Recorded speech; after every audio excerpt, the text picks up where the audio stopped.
이번 한 주간 동안 우리는 믿음에 대한 얘기를 함께 말씀을 나누었습니다. 첫째 날에는 마가복음 9장의 말씀으로 절대적 믿음이 기적을 일으킨다는 그런 제목으로 함께 말씀을 나누는데요. 이걸 통해서 예수님이 마가복음 9장에 나오는 그 이야기 통해서 믿음이 없는 세대여 이러면서 한탄하면서 기적을 보여주었는데 막 이게 속에 있는 아이, 정신 나간 아이의 귀신 들린 아이를 고치면서 직접 보여주면서 제자들에게 그렇게 해야죠. 믿음 외에는 능히 이러한 일이 있을 수 없다 이렇게 이야기합니다. 그래서 절대적인 믿음이 얼마나 중요한지를 말씀했습니다. 둘째 날에 마태복음 15장을 통해서 시련을 이기는 믿음이 기적을 일으킨다는 제목으로 말씀을 나눴습니다. 가나안 여인이 왔지만 의도적으로 예수님이 무시하고 냉대한 그 사건을 통해서 이 여인의 절대적 믿음을 드러낸 사건이었습니다. 결국은 예수님이 그 여인에게 크게 칭찬하면서 여자여 내 믿음이 크도다 내 소원대로 되리라 그렇게 이야기를 했습니다. 결국은 시련을 기적으로 바꾸는 이 절대적인 믿음이 얼마나 중요한지를 말씀했습니다. 셋째 날에 마가복음 11장 말씀으로 절대적 믿음은 창조적 기적을 일으킨다는 제목으로 말씀을 함께 나누었는데요. 이 절대적 믿음을 가지면 산을 바다에 옮기는 그런 놀라운 일들이 지금도 일어난다는 겁니다. 가장 중요한 것은 불순물이 싹 빠져있는 정금 같은 그런 믿음이 중요하다는 얘기입니다. 또 넷째 날에는 누가복음 7장 말씀으로 믿는 대로 되어지는 이 절대적 믿음에 대해서 말씀을 나누었습니다. 그러니까 로마 백부장의 이야기를 통해서 이 이만한 믿음에 대한 얘기를 했는데 그 믿음은 위대한 믿음, 믿는 대로 되어지는 절대적 믿음을 가진 그것 때문에 예수님이 크게 칭찬한 사건이 있었습니다. 하나님은 지금도 이 믿는 대로 되어지는 절대적 믿음을 가지는 자에게 하나님이 기적을 주신다는 거죠. 오늘은 두 맹인 사건입니다. 오늘 마태복음에 보면 치유 이야기가 굉장히 많이 나오는데 특별히 마태복음 8장 이후부터 보면 치유 사건이 무려 10개나 나옵니다. 그 중에서 보면 바로 오늘 이 본문에서도 혈루증 낳은 앓는 여자가 낳은 이야기, 그리고 야이로의 딸이 죽었다가 살아난 이적이 일어난 이야기 바로 이후에 오늘 두 맹인에 대한 이야기가 나옵니다. 예수님이 가버나움에서 아마도 사역을 하실 때인 것입니다. 집에 들어가실 때 할 때 이 집은 아마도 베드로의 집일 가능성이 많습니다. 자, 그렇다면 이 두 맹인이 예수님을 길가에서 만났습니다. 그때 그들이 뭐라고 그러냐면 다윗의 자손이여 이러면서 우리를 불쌍히 여기소서 이럽니다. 그런데 예수님이 들은 척을 하지 않습니다. 그들의 소리를 듣고서도 무시하고 계속 길을 걸어가시다가 결국은 집 안으로 들어가십니다. 그런데 희한한 것은 맹인 두 사람이 함께 따라 들어오고 있다는 거죠. 자, 그때 집 안에 들어왔을 때 예수님이 그들을 이렇게 돌아서서 말합니다. 그것이 바로 오늘 28절입니다. 내가 능히 너희에게 너희 눈을 뜨게 할 수 있다고 믿느냐? 이렇게 질문을 합니다. 자, 오늘 우리가 주목할 부분 바로 이 부분인데요. 너희가 믿느냐? 이 부분입니다. 자, 예수님이 왜 이런 질문을 했을까요? 분명히 이들은 따라오면서 자기들이 필요가 있고 뭔가 예수님은 해결될 것이다 그런 믿음이 있었기 때문에 오지 않았을까요?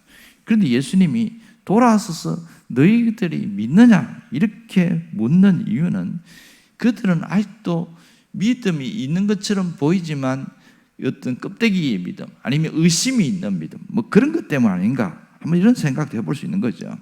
아니면 그들이 믿음이 약하기 때문에 믿음을 강화시키기 위해서 한 말이 아닌가 뭐 이런 생각도 할 수 있는 거죠. 자, 그런데 오늘 이 본문을 원어 성경을 보니까 굉장히 특이한 구조로 되어 있습니다. 믿느냐 이 단어가 제일 첫 번째 나오고 있습니다. 그러니까 직역을 하면 내가 믿느냐 이런 말인데, 자 보면 이 일을 할 줄을 내가 이 일을 할 줄을 믿느냐 이렇게 했을 때 보면 하나님이 예수님이 이 일을 하는 것에 보통 우리는 방점을 찍는데요. 원어 성경에는 믿느냐에다가 또 방점을 찍고 있습니다. 똑같은 그 맹인 치유 사역이 마태복음 20장과 마가복음 10장, 누가복음 18장에도 나옵니다. 비슷한 이야기가 나오는데 그때에 예수님이 질문을 할 때는 뭐라고 그러냐면 너희에게 무엇을 해주기를 원하느냐? 똑같이 그렇게 질문했어요. 맹인을 치유하는 사건에서 너희에게 무엇을 해주기를 원하느냐? 이렇게 질문했는데 여기서만 독특하게 믿느냐라고 먼저 묻고 있다는 사실이죠. 헬라 성경의 구조가 굉장히 특이합니다. 왜 이랬을까요? 이것은 이 두 맹인, 그들이 갖고 있는 믿음을 드러내려고 한 것이죠. 어떤 믿음입니까? 예수님이 메시아라는 사실을 믿는 그런 믿음이었습니다. 이들은 그런 믿음을 갖고 있었습니다. 27절에 보면 두 맹인이 뭐라고 하냐면 다윗의 자손이여 이렇게 이야기합니다. 다윗의 자손하면 우리는 별로 실감이 나지 않습니다. 그런데 이 맹인이 말하는 것은 예수님은 다윗의 자손으로 오신 분, 이렇게 알고 있다는 거죠. 그러니까 그 당시의 사람들은 다윗의 자손이라는 그 호칭 자체가 다윗의 왕권을 가지고 오시는 메시아, 그런 뜻입니다. 그렇게 역사적 배경을 보면 유대인들은 메시아가 올 때 어떻게 오냐? 다윗의 후손으로 오고 다윗의 왕권을 가진 자로 올 것이다. 그렇게 생각하고 믿었어요. 그러니까 메시아가 나타났다 그러면 저분은 분명히 다윗의 자손이다. 다윗의 왕권을 가진 그런 사람이다. 이렇게 믿었다는 거죠. 오늘 이 두 소경이 그렇게 고백을 하고 있습니다. 그들은 육신의 눈은 보이지 않았지만 신앙의 눈, 영적인 눈은 열렸던 모양입니다. 그래서 저분은 분명히 다윗의 왕권을 가지고 오신, 이 땅에 오신 메시아다, 이렇게 믿었던 모양입니다. 그래서 고백을 할 수 있었습니다. 자, 예수님의 제자들도 이런 고백을 한 사람은 없어요. 그런데 오늘 이 두 명이만 유달리 특별히 이렇게 하고 있습니다. 그러니까 내가 너희에게 눈을 뜨게 할 수 있는 줄 믿느냐? 이렇게 했더니 대답이 어떻게 나왔습니까? 예, 믿나이다 이럽니다. 믿습니다. 주님이 우리 눈을 뜨게 할 줄 믿습니다. 이렇게 고백을 합니다. 그때 이들의 모습을 보십시오. 이 맹인들은 굉장히 진짜 단순한 고백을 하고 있어요. 그들은 보면 복잡하지가 않습니다. 계산이 없어요. 그리고 맹인 두 사람이 나오는데 맹인들이 과연 지금 두 명만 있었을까?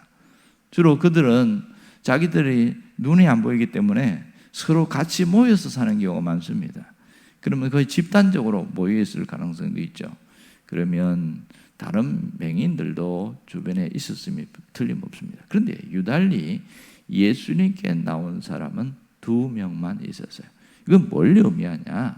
만일 다른 맹인들이 있었다고 가정한다면 이들은 예수님에 대한 아주 적극적인 믿음의 어떤 모습을 행동으로 표현했고 또 자기들이 포기하지 않는 걸 알 수 있습니다. 이 분명한 것은 27절에 따라오면서 나 좀 고쳐주세요 이렇게 얘기하는데도 예수님이 들은 척하지 않잖아요. 그리고 한참을 갔을 거란 말이에요. 가브라움의 집 안에 들어갈 때까지 이 사람들 따라옵니다. 이들을 보면 포기하지 않는 그런 믿음이 갖고 있음이 틀림없습니다. 주님은 그들의 행동을 유심히 관찰한 거죠. 집 안에 들어왔어야, 그제서야 너희들이 믿느냐 이렇게 물었던 겁니다. 그럴 때 예수님이 그들의 뭐라고 축복합니까? 너희의 믿음대로 되리라 그렇게 이야기합니다. 너희의 믿음대로. 자, 그때 눈이 밝아졌다 이렇게 나옵니다. 눈이 밝아졌다. 결국은 이 사람들은 정상적으로 눈이 뜨게 된 것이죠. 이게 놀라운 일입니다. 오늘 우리에게 시사하는 바가 굉장히 큰데요. 우리에게 삶의 기적이 일어나지 않는 이유에 대하여 이야기하고 있습니다. 그것은 하나님이 일하지 않기 때문에 기적이 일어나지 않는 게 아니라는 겁니다. 뭐 때문이에요? 믿음이 연약하기 때문에 그렇다. 오늘 이들의 맹인들의 모습을 보면 우리가 믿음이 연약한 여러 가지가 있습니다. 반대로 기적이 일어나는 믿음은 하나님의 일하심을 믿는 절대적 믿음이라는 사실을 말하고 있습니다. 사람들은 저마다 자기 삶에 기적이 일어나기를 원합니다. 그래서 오죽하면 경제적으로 늘 시달리는 사람들은 기적을 원해서 로또 복권을 삽니다. 어떤 분은 한 달에 2번씩 사는 분도 있고 어떤 분은 매주마다 사는 분도 있어요. 로또에 거의 자기 모든 관심사가 로또에 있어 로또에 목숨을 걸다시피 하는 분들을 봤어요. 근데 이분들이 그러면 이게 로또 당첨이 되느냐? 당첨이 안 되는 확률이 여러분 지나가다가 번개 맞을 확률만큼 어렵다고 하잖아요. 안 되는데 그런데 사요. 그래서 아니 안 되는데 왜 삽니까? 그래도 물었더니 그래도 희망이 있잖아요. 이렇게 이야기하는 거예요. 그러면 지금 토요일 날 보통 뭐 이렇게 초청을 하거나 이렇게 하잖아요. 그러면 미리 이제 월요일부터 로또 복권을 샀어요. 그러면 적어도 5일간은 기대감을 갖고 산다는 거예요. 아, 이게 당첨되면 내가 뭐 할 것이다. 그런 기대감 갖고 사니까 굉장히 행복하대요. 물론 당첨이 안 되고 다시 꽝 되면 실망으로 돌아서지만 그렇게 하면서 하루하루를 살아갑니다. 이 기적은 정말로 필요합니다. 어떤 분은 병이 들어서 병상에서 왔다 갔다 하는 일들이 거의 뭐 일상이 되는 사람이 많습니다. 그런 사람들은 병원 오는 게 너무 지겹다고 얘기해요. 너무 지겹다고. 그런 사람들은 기적을 원해요. 어떻게 하든지 약을 먹든지 의사를 통해서 하든지 하여튼 이 병이 지긋지긋한 질병에서 떠나가기를 원해요. 많은 분들이 기적을 원합니다. 특별히 믿는 사람들도 기적을 원합니다. 그런데 현실은 기적이 잘 일어나지 않습니다. 이것이 우리의 고민인 것이죠.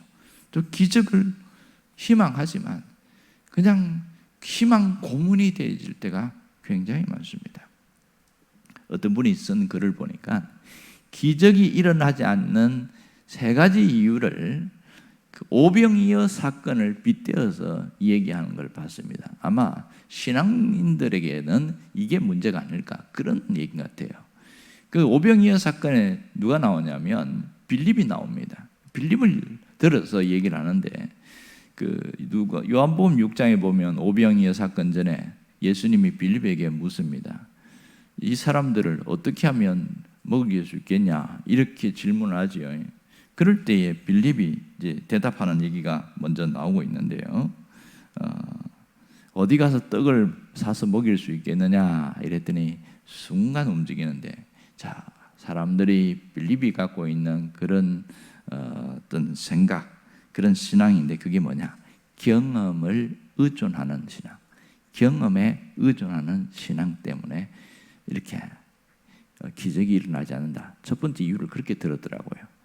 근데 그러면서 무슨 얘기하냐면 사람들은 이 엄청난 양의 부족한 것 때문에 자기 경험에 봐서 어디 떡집이 여기에서 한 20집이 있어도 이거는 이 많은 사람들은 못 먹는다는 거예요. 왜냐하면 남자만 5,000명이라고 했기 때문에 여자와 어린아이까지 합치면 아는 대로 2만 명이 넘잖아요. 생각해 보세요. 여기에서 2만 명을 모아놨는데 갑자기 뭘 음식을 주려고 하면 트럭이 몇 대가 와야 되겠습니까? 2,000명도 아니고 2만 명에게 먹이려면 보통 일이 아닌 거죠. 경험에 의지해서 이것은 안 된다. 이렇게 얘기를 합니다. 이것이 기적이 일어나지 않는 그 모습이다. 그러면서 뭐라고 그러냐면 세상 사람들은 경험을 중요시 여기고 경험이 모든 지식의 중심에 있다. 이렇게 이야기합니다.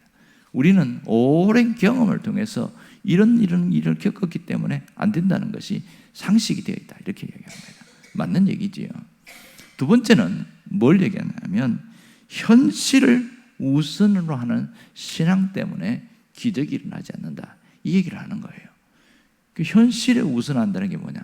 이제 빌립이 머리가 좋으니까 2만 명 정도 되는 사람들에게 음식을 먹이려고 하면 계산을 딱 때려보니까 200데나리온이 있어도 부족합니다. 이렇게 이야기했습니다. 그러니까 수치 돈으로 이야기했습니다. 데나리온 하나가 한 명이 노동한 사람, 현장에서 일한 사람의 품삯이잖아요. 그러면 200 200데나리온 같으면, 한 데나리온은 우리식으로 표현해 볼게요. 약 15만 원 칩시다. 더 주기도 하는데요. 15만 원 같으면 그러면 200데나리온은 얼마일까요? 돈이 3천만 원인데. 그러니까 이 사람들 먹이려면 3천만 원 돈이 있어야 되는데 그 돈이 어디 있냐고, 이게. 말이 안 되는 거죠, 이게. 그러니까 그 말도 맞거든요, 이게. 계산을 해보면 맞거든요. 그러니까 현실에 근거해서 현실로 봐서는 이거는 불가능한 얘기입니다. 그렇게 얘기한다는 거예요. 기적이 일어날 수 없는 것은 이 두 번째, 이것도 우리가 현실에 언제든지 상황과 환경이 볼 때 이거는 안 되는 거야. 그래서 우리 마음속에 뭐가 들어옵니까? 절망이 들어오고 마음이 무너지고 그런 거죠. 자, 세 번째 이유를 들었는데요. 뭘 얘기하냐면 빌립은 주님의 능력을 의지하지 않았다, 이렇게 써놨어요. 야, 보니까 그 말이 또 맞아요. 빌립이 이 주님의 능력을 의지하지 않았다는 것은 빌립의 말을 통해서 보면 압니다. 그는 현실적으로 경험해서 계산을 쫙 했을 때 결론이 뭐냐? 불가능합니다, 이렇게 이야기해요. 분명히 빌립도 예수님을 따라다니면서 많은 기적을 경험했거든요. 그러면 예수님이 왜 빌립에게 이런 질문을 했냐? 이 많은 사람에게 떡을 먹이려면 어떻게 해야 되냐? 이렇게 질문한 게 뭐예요? 사람은 할 수 없지만 하나님은 하실 수 있습니다. 이 대답이 나오기를 원치 않았을까요? 여러분, 그러니까 주님의 능력을 의지하지 않는 이 세 번째가 더 큰 거라고 저는 생각하는 거죠. 여러분, 신앙생활 하면서 기적을 바라면서도 기적이 일어나지 않는 현실 속에 있는 사람, 마치 빌립처럼 살아가는 사람이 너무 많다는 것이죠. 어떤 사람은 반대로 너무 기적만 바라면서 살아가는 사람이 있습니다. 가끔 그런 분을 만났는데요, 약간 허황된 얘기 자꾸 하는 거예요. 아니, 그게 진짜 일어날 것 같습니까? 목사님은 그렇게 믿음이 없습니까? 이런 이야기예요. 나보고 믿음 없는 사람이라고 그러는 거예요. 그럼 일어납니까? 보니까 이 사람은 계속 기적만 바라는데, 그러면 그동안 어떤 일이 일어났는지 한번 얘기해 줄 수 있습니까? 앞으로 일어날 겁니다. 그러면 그동안 그렇게 믿어왔는데 일어났다는 거예요? 안 일어났다는 거예요? 안 일어났다는 거죠, 이게.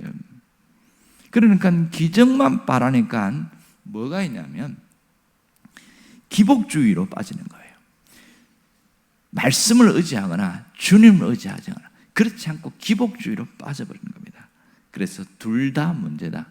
기적이 일어나지 않는 것이 상식이 돼서 살아가는 신앙을 가진 사람도 문제고, 기적만 쫓아가는 사람도 문제라는 겁니다.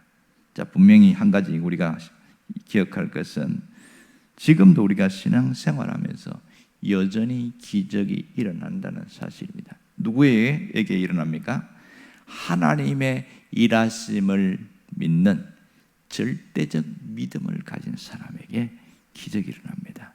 오늘 여러분들에게 그 믿음이 있기를 원합니다. 하나님이 내 삶에 일하신다는 그 절대적 믿음이, 그 믿음을 소유할 수 있기를 바랍니다. 여러분, 신앙이라는 것은 나의 능력이 아니라 주님의 능력을 덧입는 것이 신앙생활입니다. 신앙은 우리 삶에서 내가 열심히 잘해서 뭔가 해결하는 것이 아니라 주님을 통하여 해결하는 것, 이것이 중요합니다. 그러므로 우리가 주님의 능력을 입는 것이 중요합니다. 오늘 빌립이 가진 그 신앙을 정반대로 바꾸면 됩니다. 특별히 경험을 의존하는 신앙을 경험이 아니라 말씀을 의지하겠습니다, 이렇게 가야 되겠죠. 현실이나 이런 상황이 아니라 주님을 의지하겠습니다. 지금도 내 삶에 하나님이 역사하십니다. 이 믿는 믿음인 것이죠. 이게 얼마나 중요합니까? 그러므로 우리 안에도 기적이 일어날 수 있기를 바라고, 여러분 원하기는 올 한 해가 가기 전에 여러분에게도 기적의 역사가 일어날 수 있기를 간절히 바랍니다. 이런 것을 놓고 기도할 수 있기를 간절히 바랍니다. 기도하겠습니다.